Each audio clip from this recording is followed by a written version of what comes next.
Yeah, man, Legends Arceus came out. Let me just preface this with the fact that like 7 days ago, I had literally lost all hope and hype for this game. Like I stopped watching trailers, I stopped looking and caring for leaks.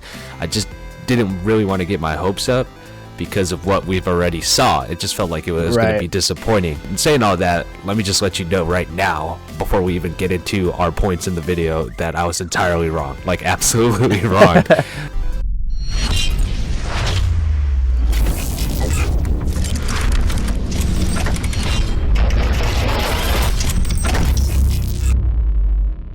Well, what's up, guys? I'm Ben. And I'm Dex. And we are the Cousins. Dexter, it has been such a long time since we have recorded a video. Yes. A lot has happened. It's only the beginning of the year. Well, I mean, it's February now. But the first month came and went. And what a first month it was. Yeah, January really flew by. Truly. So basically, I tested positive for COVID, but then I wasn't sick. Right. So after my quarantine was over, I went back to work and then I caught the flu, bro. So and then I got like really sick. Yeah. And that was around this time that Legends Arceus came out. We haven't recorded a video in probably like a good week and a half. Yeah, almost pushing 2 weeks. So, but I think it kind of worked out, right? This game came out. It gave me time to play it. Right. Gave us both time to play it, really. So exactly. Yeah, so that's where we've been at, a little small hiatus, but yeah, we're trying to get back in the saddle.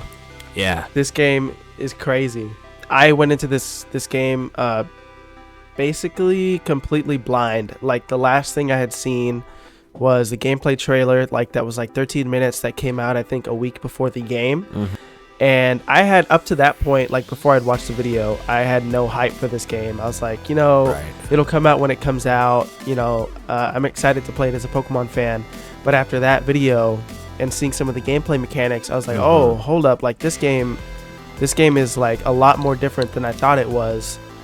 And then I got really hyped, and then I just waited out the storm and waited till release night to play it. Right. Super hyped. How much spoilers did you end up seeing? Dude, I'll be honest. I was trying to avoid spoilers as much as possible, but Kumi really sent over a lot, and I just couldn't help myself. So yeah, I didn't watch any of those. Our boys sent over like all the leaked Pokemon forms and the starter evolutions and all this and that, and I was just like, bruh.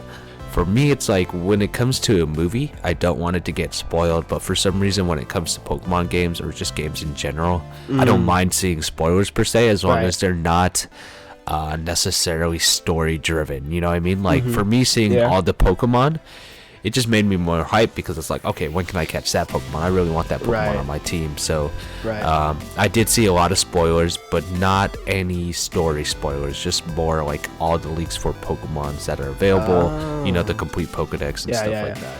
Yeah. Right. So the thing is too, like I went in with just about no spoilers. Like when my starter Pokemon evolved, I was genuinely surprised with what I saw because I had never seen it before. That's a funny story, bro. I felt so bad, man. I felt Ben because he picked Duat, and I was like, oh man, it's such a shame what they did with Samurott. Like they could have done so much more with his form. They just changed his mustache. And then Ben texts me back, and he was like, "Oh really?" Question mark. I'm like, bruh, this dude doesn't even know that. Like they have. I didn't even know that they had the starter evolutions had different forms until like late Friday evening, but I had never seen them before. So I was like, oh, whoa, like I can't wait till mine evolves because it'll be cool to see. But anyways, I guess we'll get started. This is just going to be like a first impressions video. Like, let me see. How many hours do you have in this game? I'll tell you how many I have. So I'm 26 hours into the game and I barely completed part 3 of the story mode. Yes, so I'm looking at my trainer card right now. I have 16 hours and 23 minutes played. So story-wise, I'm still pretty close to the beginning of the game. To the beginning, yeah. Like I think if you really played through the game, you could get to where I'm at in probably about like 3 or 4 hours. Right. But yeah, me and Dexter are really taking our time. We don't want to rush the review. I think I'm like 90% sure that we'll have like a formal review. We'll go back to the table. Yeah, and definitely. We'll give it our actual scores for different things in the game. Right. But today, we want to give our first impressions, and we each brought 3 things that we really like about this game. Yeah, I'm just going to go out and say, this is not one of my points, but I want to say this is probably the most fun I've had with Pokemon since we were kids, Ben. Like, for sure. The only thing that rivals close to that is when we recorded our Brilliant Diamond and Shining Pearl playthrough, just because it was us together. But like this game, we didn't do any of that. And honestly, like, this is like above and beyond that experience, and that's myself, because I really think that Brilliant Diamond and Shining Pearl was only fun because we did it together. I don't think I would have enjoyed it as much. But with this game, I'm playing it by myself, and I'm like, dude, like, I'm constantly thinking about playing this game, you know, like when I'm cutting hair, when I'm on my lunch. It's engulfed my life. Like, so I mean, with that being said, I guess we'll go into our thoughts, and if you want to share your first thought, Ben, first, or if you want me to, I don't care. No, you can go ahead and go first. Okay, we'll do yours first. Okay, yeah. So I don't really have pros and cons. I just kind of have things that I really enjoyed about the game. Yeah, I just have 3 things that I really like about this game. Right. Yeah. So my first impressions. I mean, I think the first thing that I really want to talk about is the game mechanics.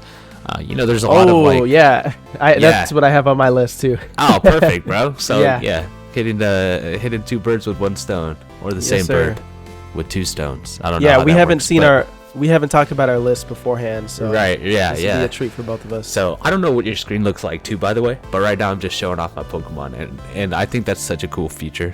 First of all, I mean, we're talking about game mechanics. Like, you can just have your Pokemon out there chilling with you, and like, you know, my Cleaver's on my left side, and he's like dead asleep right now.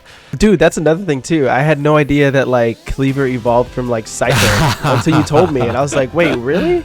Yeah. And now it makes sense. I was like, oh, dude, yeah, they do look like pretty similar. But anyways. Right. Yeah. So with the game mechanics, there's a lot of small tweaks to mechanics that we already know and love, and there's a lot of brand new mechanics that just work and mesh for the most part really well with each other.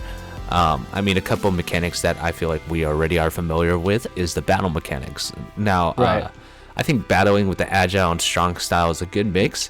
It doesn't really like it still feels like a Pokemon battle, but it's a little bit of a difference. And I don't know if I don't know yet. I mean, this is first impressions, but I don't really know yet if I like it or if I don't like it. Like, I remember us talking, and we were talking about like sometimes a Pokemon will move like 3 times, and you're like, dude, what the heck? I haven't even got to use a move yet. But you know, so that's a small mechanic tweak. Shinies in the overworld is a really cool small mechanic tweak. Right, they brought that back from Let's Go Pikachu and Eevee. Yeah, so excited to see that back. Yeah, and like Pokemon stats, that is so refreshing, not having to worry about EVs and IVs. You know, they still keep natures. You can still train up your Pokemon stats in a specific way with the grit stones and everything like that, grit rock or whatever.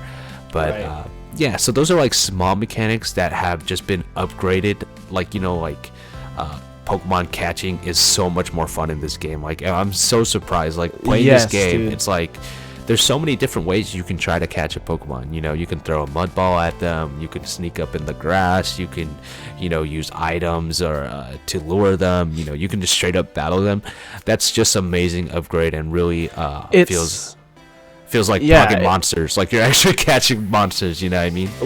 The word that comes to mind when I think of like battling and throwing out your Pokemon or deciding to catch it is seamless. Like, if you want to catch a Pokemon, you can come at it like so many different ways. Like you said, like you can distract it with an Oran Berry, or you could just throw a Pokeball at it from a distance. Like, I love using the Feather Ball and the Sky Balls or the Wing Balls, because those things can go really far.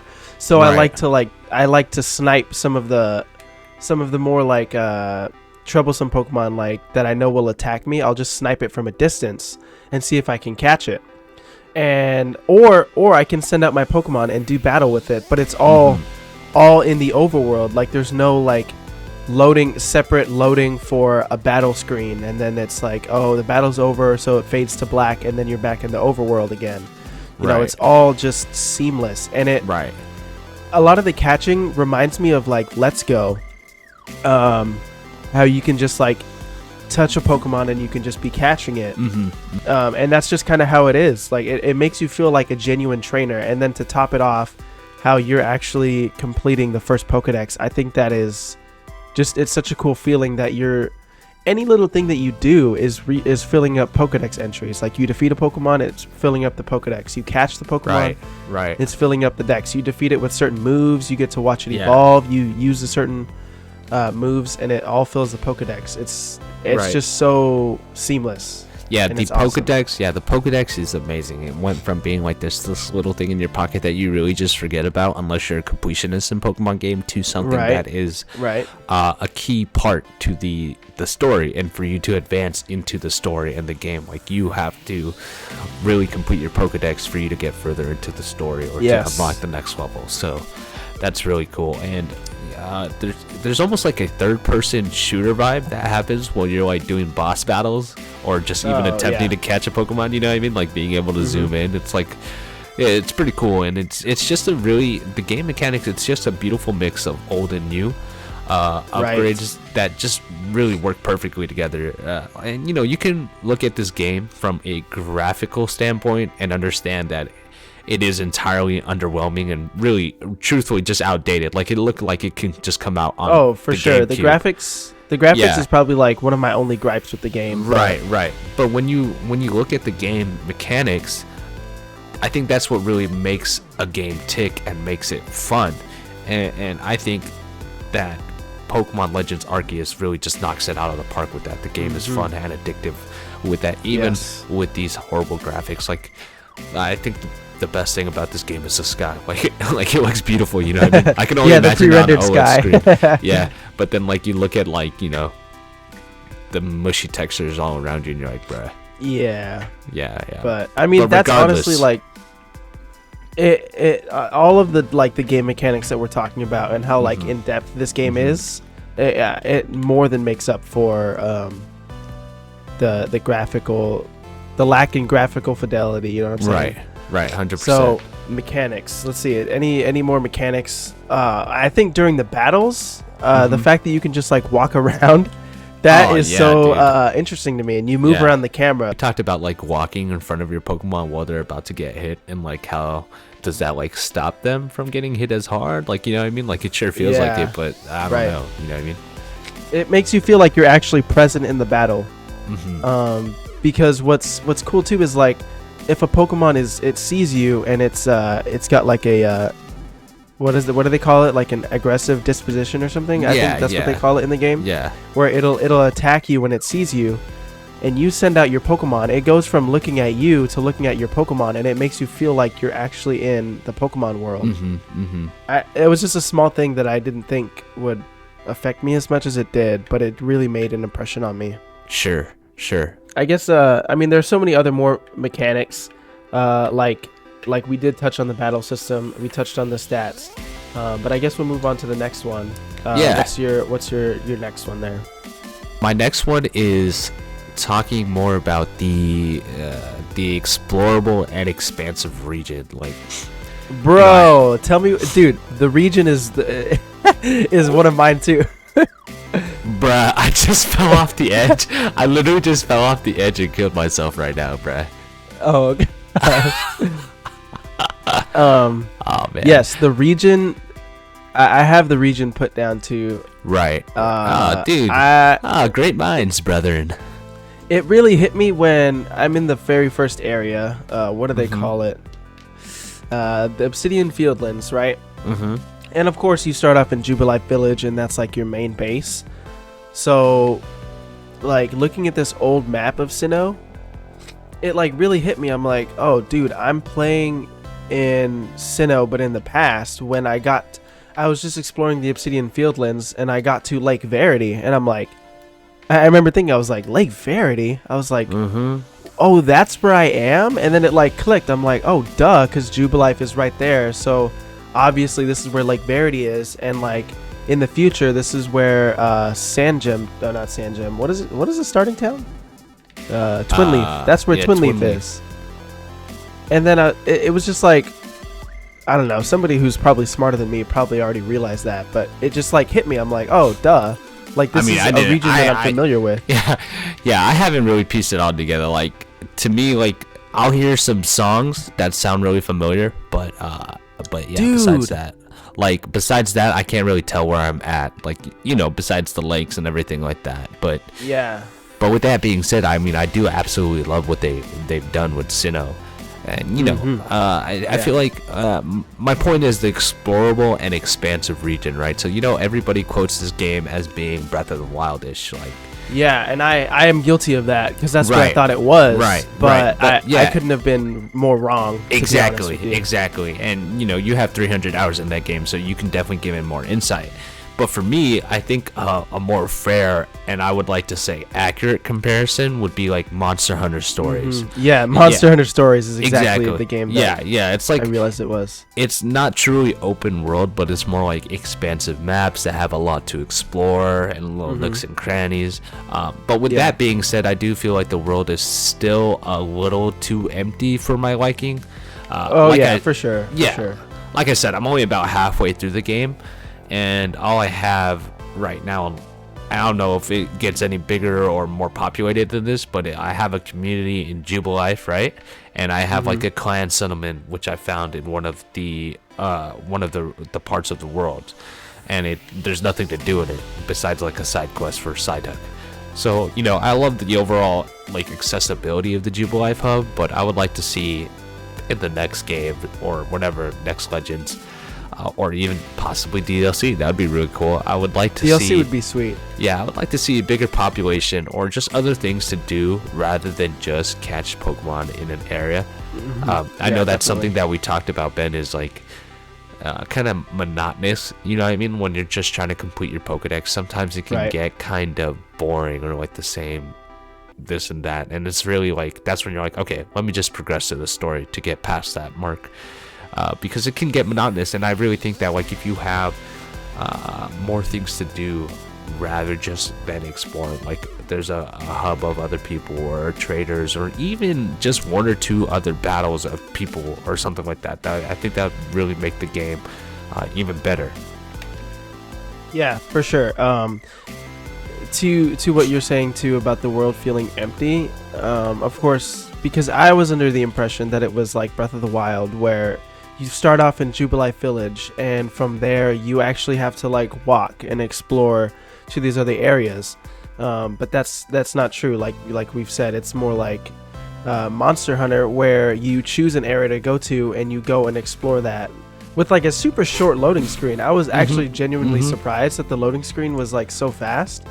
And at first I thought like, oh, like the world, it can't be that big, and I was just exploring the Obsidian Fieldlands, and then I really looked at the map and I was like, hold on a minute, like this is huge. Yeah, right. Like there's so much to explore, and I'm like, in the earlier part of the game I was seeing Pokemon that I had never seen before in the Fieldlands. Like I thought it would just be all Bidoof and Starly, but there's probably at least like 30 different Pokemon you can catch just in the first area alone.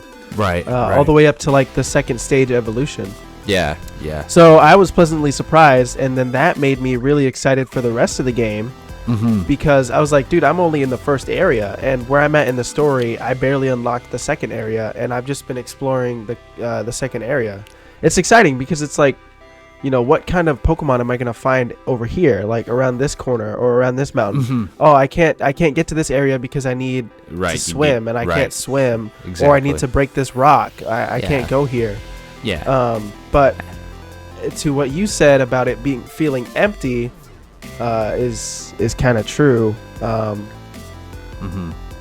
Like the world is so vast, and there's all types of like Pokemon everywhere, but once you've seen all the Pokemon, it kind of just becomes the same repetitive thing, right? Sure. I think exploring a new area for the first like 2 hours is really cool, but once you've kind of like seen most of the Pokemon, you kind of like, all right, like what's next? Right. What's here? And it's a lot of the same textures are reused. But again, like that's in the grand scheme of things, to me, I just think like it means so little. Like a lot of the mechanics and like make up for that, and of course the Pokemon. I guess we skipped over this in like mechanics, but like if the Pokemon animations were not there, then I don't think this game would have succeeded as well as it did, because they've really updated the Pokemon animations themselves, like the idle animations. Yeah. They made them look more lively, make them feel like actual creatures living in a world, and the battle animations are actually interesting. I think we were talking about this the other day, how my Duat used Swords Dance, and I was like impressed. I was like, whoa, that felt like a substantial animation. 100%. And the Pokemon was actually doing something. Right. Yeah. So I think they really tweaked a lot of the animations, and that helps a lot with the believability of, living in a Pokemon world. I agree. And, touching on the Pokemon and the Pokédex in general, how we were talking about catching the Pokemon, I think what's really cool is the game has a small Pokemon pool. You know what I mean? It's like only like 240 something. Like it's not really that big, but the game overall doesn't feel like it's just 240 Pokemon. What I'm trying to say is that even with it being a small Pokédex to catch and collect, the way the game is divided and the way the Pokédex works truly makes each Pokemon feel like they shine, in their own way. It makes them feel special and all included. And overall, I think it's a fantastic way the world is really brought to life. But truly, though, it does feel underwhelming after a bit of time in the game, like you were saying. Like there's something missing, in regards to the expansive world and everything like that. And that's my pretty much point. Is that I love how expansive and explorable the world is, but it just kind of feels like, like something when you're eating at a restaurant, it's just like it's missing like that A1 sauce, bro, or it's missing some more salt and pepper. You know what I mean? Like it's there, but it's not all the way there. There's definitely something that can be improved. I see what you mean. Like the steak. Well, I mean, this is probably like maybe some of you who are like steak connoisseurs are probably like, bro, who the heck puts A1? But sometimes A1, like it's just a little bit of a zing that like you kind of want, right? Like you eat half your steak and you're like, dude, that was a good steak, but you know what, I want to enjoy the rest of the steak with some A1 sauce, and then you ask for some A1 and they're like, oh, we don't have that here. And you're like, okay, I'm not like too disappointed because the steak is really good on its own, but it would be better with some A1. There you go. Yeah, and that's how this game kind of feels. Like this game is like I would say like most of the things that it needs to be like a perfect game are here. It's just missing like a little bit of that special sauce, but it's still a good game on its own with or without the sauce. So right. Perfect, bro. Love that analogy. Yeah, I'm really hungry. I don't know if you can tell. The last point isn't really necessarily about the game, but it's like the overall Pokemon in general. No way. Dude, okay, let me just say it, alright? So my next point is the future is now, and it's talking about like the next generation of Pokemon and how Pokemon's really taking that next step. Okay, never mind. Well, okay. Mine is Pokemon, but I'm actually talking about the Pokemon in the game. Okay. But yeah. So I guess you can talk about yours first, and then I guess we'll end with mine, because I think that'll be a good conclusion to the video. Sure. So another thing that I like is just the Pokemon in general. I did touch on it earlier when we were talking about animations and things like that. But I think the Pokemon are just so great in this game. Like, I've never been scared. I mean, I've always thought like Hippowdon was scary, right? Like scary looking. But I haven't actually been scared of one until I played this game. Yeah. When I'm like, it can actually like take me out and I can lose my items. And when I'm carrying, I somehow always like whenever I like faint, my character faints, it always seems to be that I'm holding some Stardust, and the game likes to take that away from me. Right. Yeah. It'll take away your best items for sure. Yeah. It's like it knows, and it's not something that you want. But the Pokemon feel real. Like I got scared of a Luxray. I was like, I saw it out in the wild, and I'm like, dude, I don't think I can even like take that out. Right. The wild Pokemon are so stinking strong, dude. They are. And then you come to alphas, you know what I mean, and you're like, bruh. Yeah. They be one-shotting you. I took out an alpha Snorlax, and that was like the hardest thing. I was battling a Snorlax. excuse me, and he completely wiped my team. Like, I was not ready for the Snorlax at all. And I thought, like, okay, like, I'm just gonna scurry back to base camp. Well, that's not what happened. What happened is it now switches to my character, and the Snorlax is trying to hyper beam me, and I have to like run away and heal my Pokemon and come back. I had no idea it was like that, man. I've never done that before. That's crazy. And it's just so, it puts Pokemon into a new perspective. Like, sometimes I'll like look at the Pokemon just to see like what they do, because sometimes just watching them is like really interesting, and I think that's what it's about. You know, they should be interesting to watch. We've seen Pokemon in the overworld before, but it's been super lackluster. But with reducing the amount of Pokemon helped them improve on the little animations of them and the battle animations. I think we talked about that the other day, right? Where we were I was like, man, the animations are really good, and then you said, I think it's because they cut down the amount of Pokemon in the game and they cut down the amount of moves, so they were able to sharpen up the ones that they did have in the game. Right. But now it's kind of like, yeah, not all the Pokemon are here, but the Pokemon that are here are really fun and really cool to use. And, you know, like looking at the little like Eevees, like super cute in the wild, and then like you see a menacing Haunter later at night. And I think using the day-night cycle, not actually following real time, but just passing like in-game time is like the best thing that way, because it's definitely I think that they should keep that in like future Pokemon games. That makes it so much easier. But no, I am 100% in agreement, man. The Pokemon are amazing. They have a lot more like personality, and it's awesome to see that, because it's like they really looked at each and every single Pokemon character and say, okay, well, how would this Pokemon interact with other people or interact with other Pokemon in the overworld? Yeah. How would, you know, like, it's not just a static flying Tropius just looking like it's midair the entire time, you know? So like the idle animations for birds, I think, were like the worst offenders. Exactly, like, you know, like mix it up or whatever. But yeah, and I don't know if that's going to be a topic that's touched a lot, that can kind of go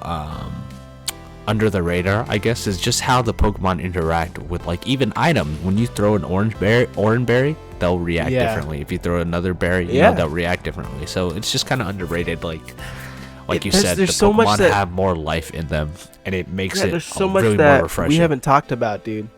Like I didn't even touch on any of the new Pokemon. There's so many new Pokemon, but again, like I don't even know. I guess there's like some evolutions, right for some. No spoilers or anything, but yeah, I love how the new Pokemon are introduced. Like, they make sense. Like, okay, one of my first thoughts was like, why is there new Pokemon in an old region? You know, like, why is that happening? But when you look at the lore, like, it makes sense, and then, you know, it just makes sense. Well, yeah, it's hard to say without spoiling anything, so I'll just say that it really does make sense, and it's really part of the story. So, you know, it works out perfectly. We said we would take only 25 minutes. I don't know how we would do that. We could talk about this game forever. Yeah, we could. And then, of course, with this video not even being scripted, it's just kind of like, as things are coming to us, we're just talking about them. Yeah. So if that's the end of your point, I guess I'll talk about... we'll stop there. You can do your last one. Yeah, and this will be more like my last point, and we can conclude on this point. And that's really is what's exciting. The most exciting to me about this game is, like I said, the future is now. Like, I think more than anything, I'm excited for this next generation of Pokemon. You know, you can watch our live reaction to our Pokemon video when this got announced at the Pokemon Direct, and we woke up super early. I remember that. yeah. Link is in our thing, and we'll have a little thumbnail or whatever up there for you guys to look at.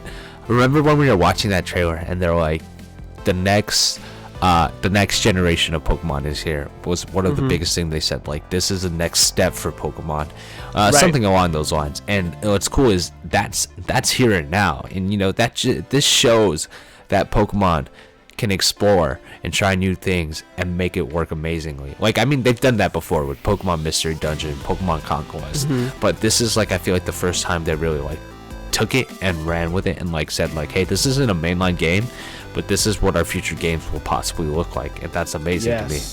And this shows that they don't need 2 versions of a game to sell or to build up the hype. You know what I mean? Oh, like, yeah, that's true. They don't. Yeah. I just realized there wasn't a second version.